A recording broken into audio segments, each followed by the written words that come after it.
Hello, I hope all is progressing well. My name is Kevin Dufresne.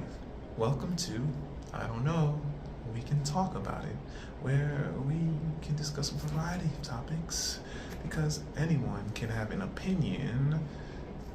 Remember, I don't know, we can talk about it works in tandem with the form of pictures. Wow, so if you post in the form of pictures, I'll look to bring a topic in the video or have a moment in the discussion forums. So the first topic I want to discuss concerns reading comprehension. And the article I'll be referencing is really discussing how students, how individuals can become better readers on the basis of knowledge, depth of knowledge, different research that is showing how students differ in testing and reading comprehension. So if a student knows the material, that doesn't necessarily mean a student will perform better on a test about the material, though that may correlate with the student knowing the material in general overall better than someone that does score better on a test concerning the material. So of course, if you're not already familiar, check the sides of the video, the screen, so you can see what articles are sharing. It's a good way, and respect the links because these will also lead to more resources that are helpful for understanding this discussion and likely other discussions to come if you're not already aware. So, what do I think of reading comprehension? Well, you're talking to an individual that grows up reading young, of course, with a lot less technology in the home than I find nowadays in homes. I don't know every home, though I see way more cell phones, smartphones, laptops, tablets where I go than when younger. When younger, growing up with pretty much the television programs everyone has, the cable that everyone has. We're all usually watching very similar programming. In today's world, we're looking at so many options for programming. YouTube and all the other platforms that offer the video graphic lessons, which I think affects how people really engage with learning and reading comprehension. I am such an advocate for literacy because if you can read and write and talk in any language fluently, you can do very well in the world at large. So when we're looking at how students can become better readers, I like to assess the fact, for example, growing up playing video games. In the video games I grew up playing, we have text boxes, for example, without too much other vocal action going on, not too many distractions. So reading is core to understanding how to progress in the game, having to know what items to use, having to actually practically use terminology, use words to get along in a game successfully, to level up in a game successfully, which I think is very important in terms of understanding what some youth, some individuals are going through today at home. The context, I feel, are not always prone to reading. Like, individuals might say, I learned another language through subtitles, though wanting to become better at comprehending requires interest. So for individuals that learn a language better through subtitles and watching movies and hearing songs, the interest resonates So the learning can be deeper, the comprehending can be deeper. Does that translate into reading? I think the levels that translate concern the interest. So when a person's interest is at a certain point, the willingness to do may be easier for the individual, which is really important when we're discussing reading comprehension and what individuals are reading in school in general. I've come across individuals that read for pleasure as well as read for school. I'm an individual that when in school, I remember reading a book of my own choosing outside of class, which I think does promote reading and an enjoyment of reading.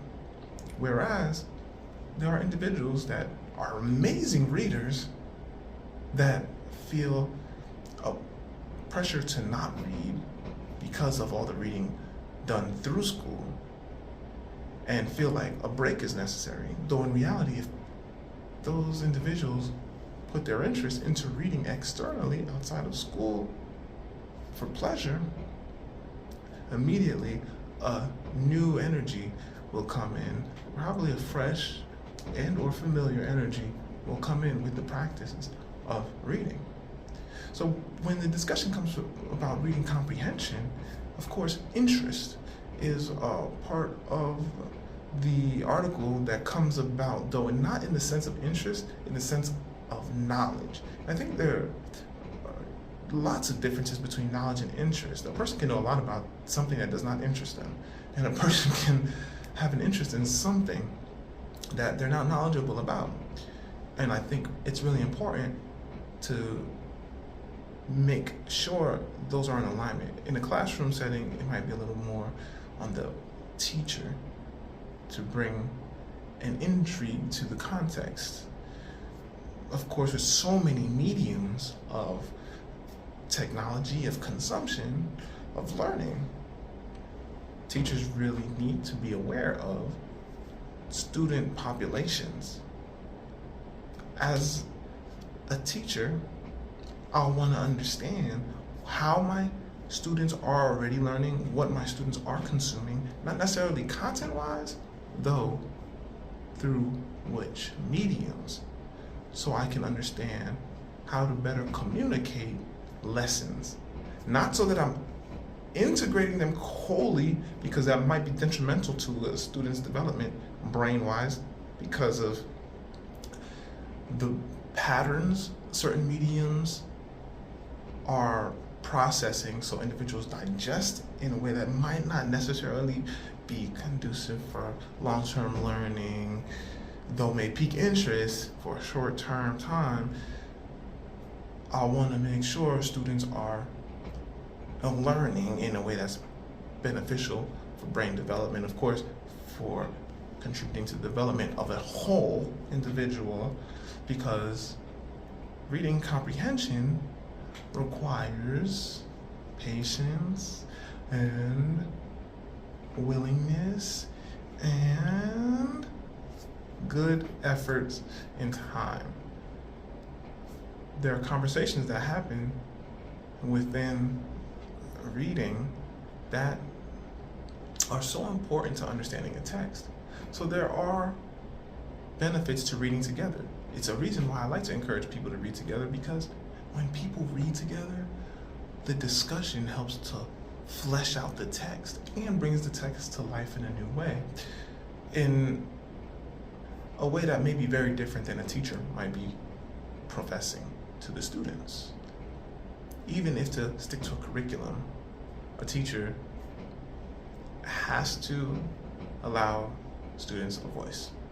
When students have a voice, especially about a topic, well, interest can thrive, can arrive even, can develop, not necessarily just because of the text, but in different forms, different ways of communicating the text, communicating with the text, about the text, whether that be through a writing assignment, a quiz, where people actually talk about the quiz after, a test where people talk about the quiz after, the test after. These types of situations can really bring about different areas of understanding for students in relation to contextual comprehension, reading comprehension across different contexts, and comprehension in general. One aspect of reading comprehension I really want to harp on is reading comprehension, comprehension being a very important word and reading being a very important word, two different words that are very heavy and work across many different planes beyond English or any language in which one is doing so. And obviously this includes math and different fields. So as students progress in these areas with the understanding that these are two very different ideals which these individuals might already be imbibing and be practicing in other ways, such as with a video or a song, though through literacy, may help individuals better grow and find interest. It's really important, especially that reading comprehension literacy is an important topic in our home, because home life, what happens there in the in-betweens of where a student is, where a student will be, is so important. And of course, that includes what is going on within minds of students. So when it comes to what text to read in a class, for me, I'm like, it's English class, for example. We're gonna read a variety of texts with a variety of topics, because that's English class, which of course will have a different curriculum than history class, which will have a different curriculum than science class, etc. Of course, I think with English, literacy is important, though different levels of literacy are important. Not knocking what levels are set already, especially for certain types of books, which might be available for certain types of learning levels, though thinking stretch the capacity of students with reading certain types of books, of course. Not limiting students is a way to encourage students of one's belief in their growth, and of course bringing an interest in the students' abilities to be able to read and comprehend. Of course, everyone has different reading levels coming from different backgrounds.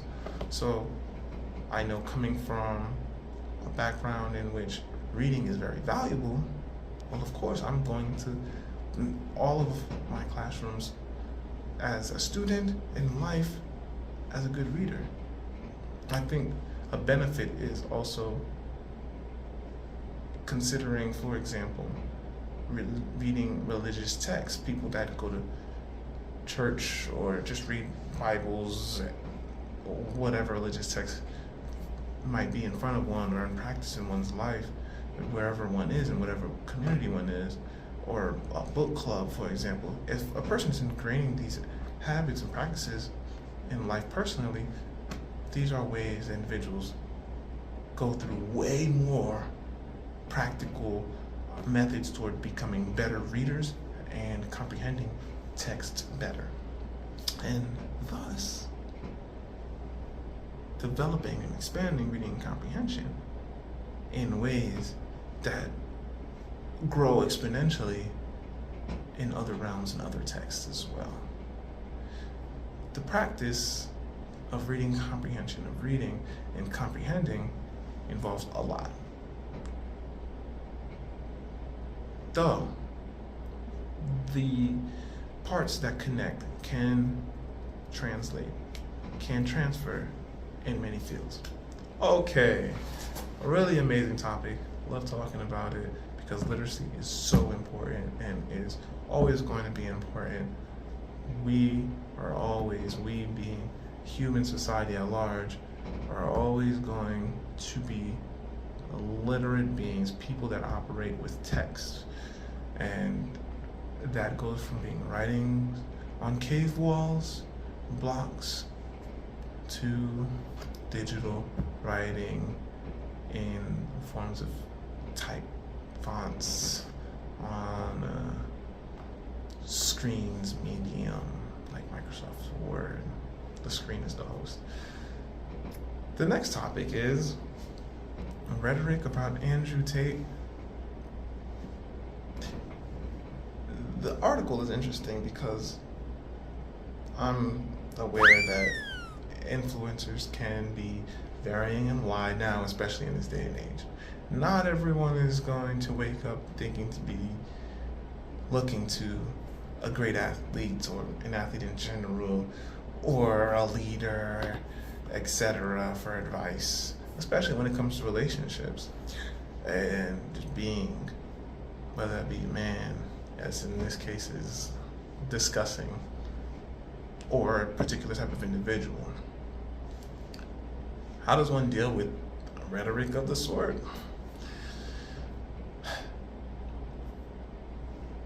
If the individuals consuming are not able to discern between good and bad without the medium in hand, with the medium in hand, a cell phone, for example, might pose challenging for an individual to use when engaging with the global community.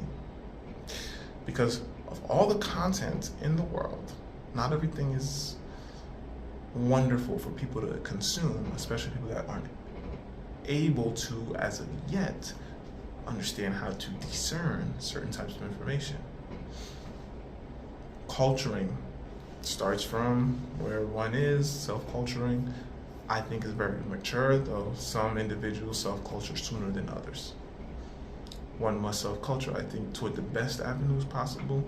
Obviously, when I say best, I mean toward avenues that help one grow successfully in a way that doesn't harm anyone, in a way that doesn't harm oneself, in a way that allows one to live a life that can be abundant, that is full of good health and wealth, and that is just intentionally awesome, not negative. That's what I mean. That's what's important. When it comes to being able to discern, of course, between rhetoric that's good for an individual or not, the idea of the cars, the fanciness, all these things might resonate with individuals. I know growing up, I'm not necessarily one of those individuals that those type of things resonate with. To this day, I appreciate nice things, though I have a different value set, so I respect that. And with the rhetoric of Andrew Tate, I think a part of the imbibing happening, which the article brings up, revolves around the level before digital literacy, but the human literacy. And that's what I'm talking about when it comes to culturing and self-culturing. So I don't ever want to dismiss the idea that digital literacy is important, but I also always want to consider that without the technology, one must discover oneself. If one's not on the path of self-discovery, which I think is like every day, every moment of a day, I'm glad about my journey so far. I'm so grateful about my journey so far. And if you're just on YouTube, that's one aspect. Though if you go to phrx.com, you'll have more of a rounding aspect of my journey of life so far. I think with the understanding that one has to make decisions to self-culture oneself is so important. So one way I like to share with the youth, if any youth watch the video, I'm like, if you're listening to Andrew Tate and taking this person on wholly, because I don't know what's in the content of his subscription services or anything. I don't know if he's teaching men actually awesome techniques and etiquette behind the scene, though at the front is like, this is the front. Then it's like, hold up guys, that's the front. Now you're here, here's what's really going on, which will be an interesting take, though I don't know. Individuals in controversial situations right now. And so I just asked the youth, are the techniques working for you? because I can name a lot of things. I'm not gonna put myself out there right now like that. There are awesome things to mention, though I have my avenues for doing what I'm gonna be doing, how I'm gonna be sharing what I'm gonna be sharing about my life, about my journeys. Though, if they're really working for you and you're happy and the person you're with is happy, then I think, well, share what you really think is working through all of it. Because you might be maybe a little more confident, and maybe some aspect of the conversation is working, like you have a Bugatti and some woman's really into your Bugatti and then becomes into you because of whatever you're doing. I don't know. Share it, break it down in a list. What's so captivating about it for you?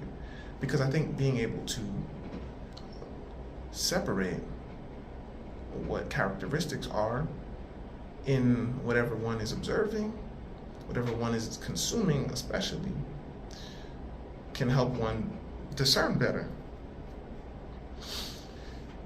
So that's that about the comprehension. Here we are again, comprehension, reading comprehension. When you're watching someone, you're reading in a different sense. Comprehension, comprehending what you're reading is very important.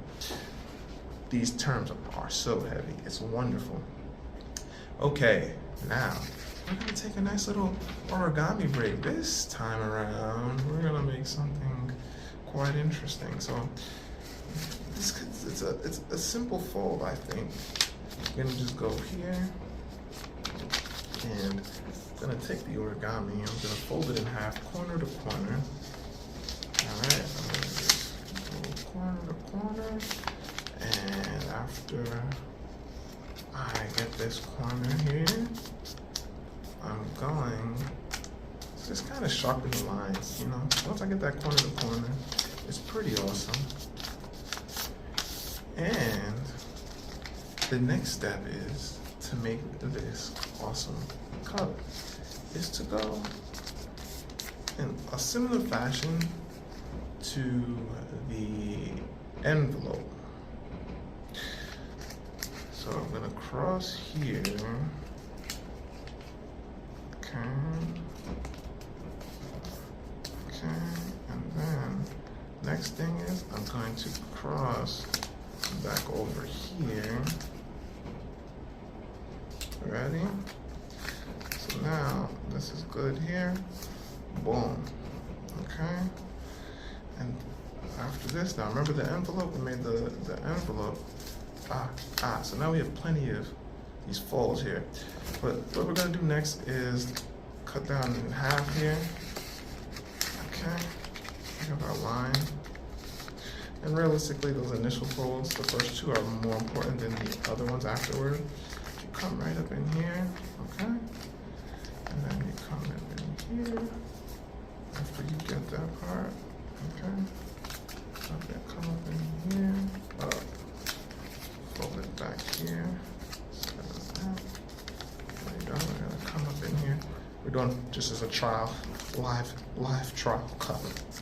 Live trial cup. And, oh no! That is not the way to make the origami cup. So we're gonna come back up here, actually. I think it goes this way.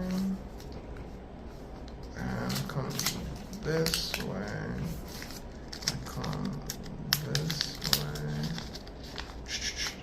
We'll be right back. I'm gonna try to figure out how to make this origami cup. In the meantime, please enjoy a wonderful little break. All right, back after a wonderful trial of the origami.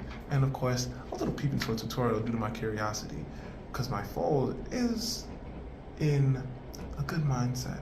Good direction, though, requires a different tweak. So here we are for the origami cup. So we're gonna start off corner to corner folds. That's what we're doing. Corner to corner fold. I like to do two. You can just do one if you like. Corner to corner. the better your paper, when I say better paper, I mean paper being in alignment, like a perfect square. Some papers I know might be uneven.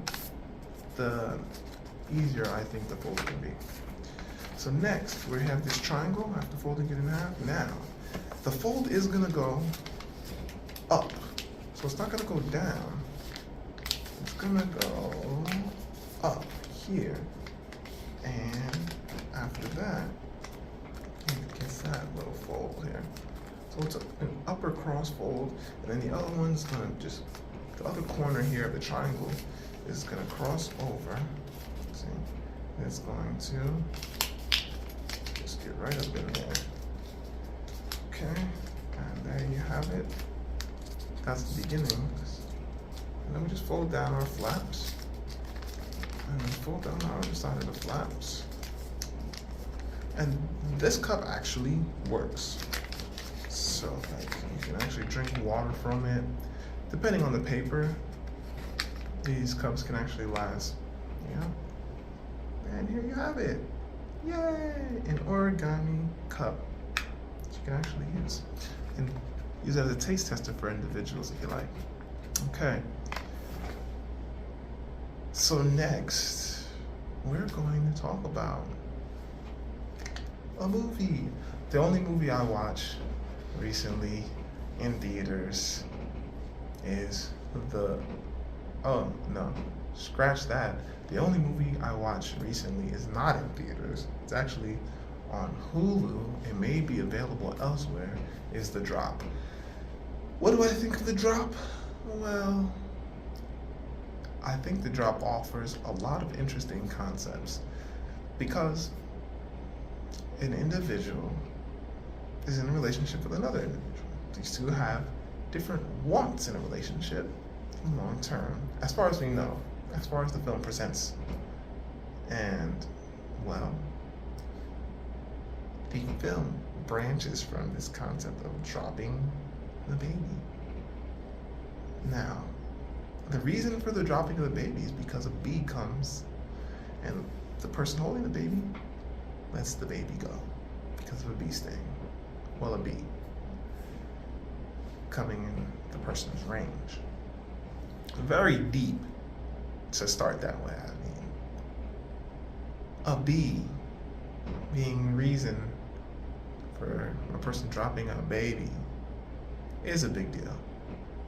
The film goes off into a lot of relationship context. Like, what does a person want in a relationship? Why is a person in a relationship? Things people learn as people grow into a relationship, like changes that people need to talk about going into relationships. Changes that probably are important that the couples actually talk about, more so than the guys with the guys and the women with the women in these circles.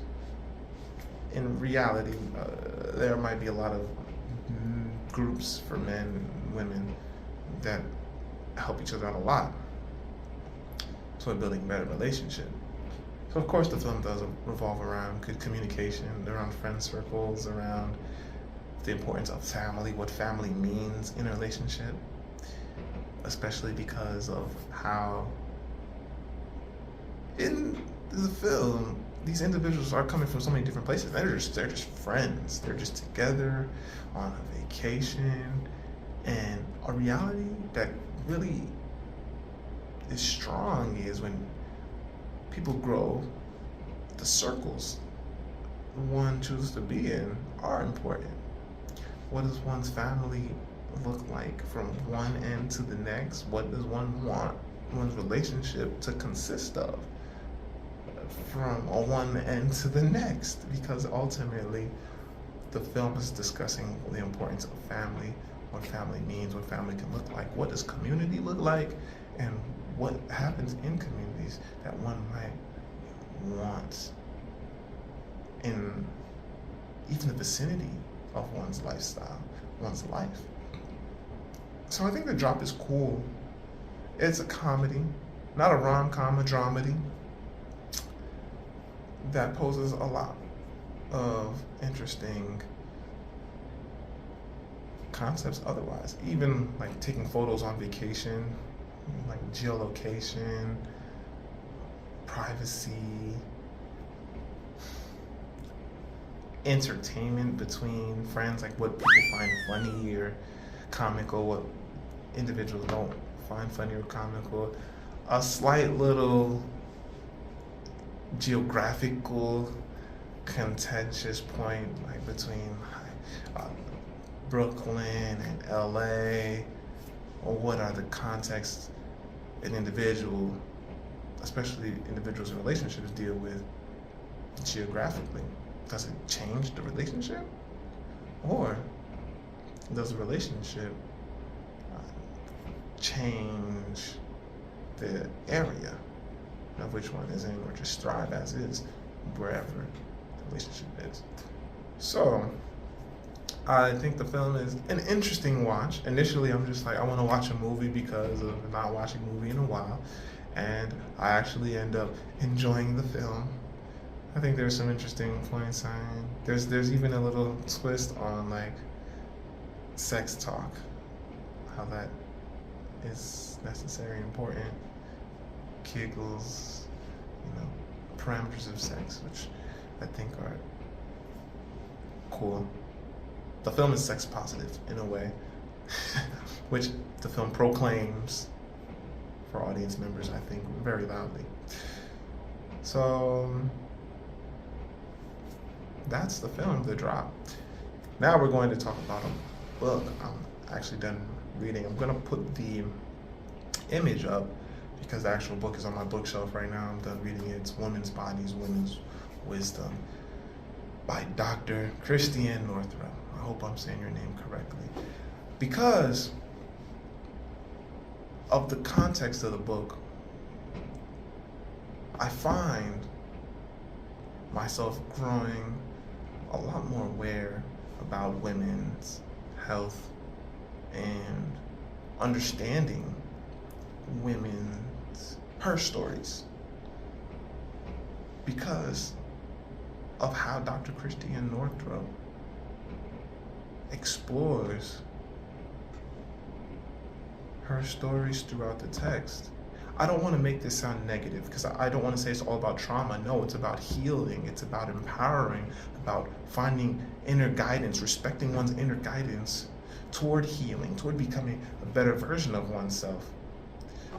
It's so wonderful how the text really makes a lot of evidential stories, testimonies, how the text makes all of these valuable to understanding her story. It's so important that situations women go through toward empowerment, toward becoming even more sound with their inner guidance, with their higher potentials, if one will, is actually very integral to research, because if one is able to resolve certain situations or better understand one's situations, one may actually bring their mind, body, and soul, their legacy, to a better spatial, prime, though ready to continue to grow, energy. The way the author, relays and shares and disseminates and just dissects all this information and analyzes through all her experiences and the experiences of others, really brings to light that what one's being is, and the wellness of one's being is, transcends space and time. So her story, as little as a situation might seem to one, may be very key to better navigating one's life, contributing so well to one's inner guidance. Wow. I'm so glad about reading the text.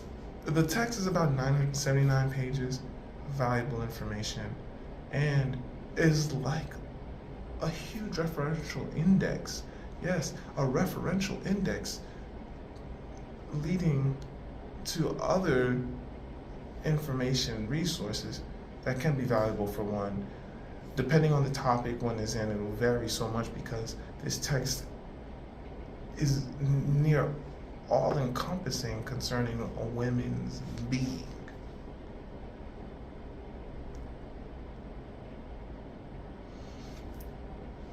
Thank you for joining me. Another episode of I Don't Know, We Can Talk About It, because you know we can. We can have an opinion. It's important to have one. It's important to discern. It's important to be in conversations. Birds vote every day by chirping.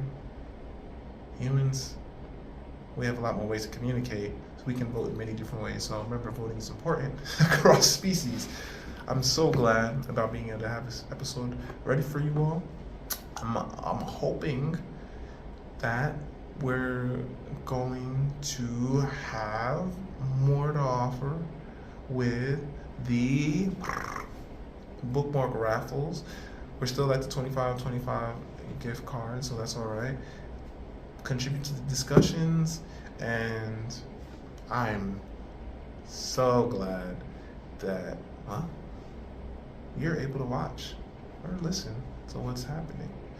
Kevin Dufresne, I don't know, we can talk about it. I'm grateful. Onward and upward, forever learning. Kevin Dufresne.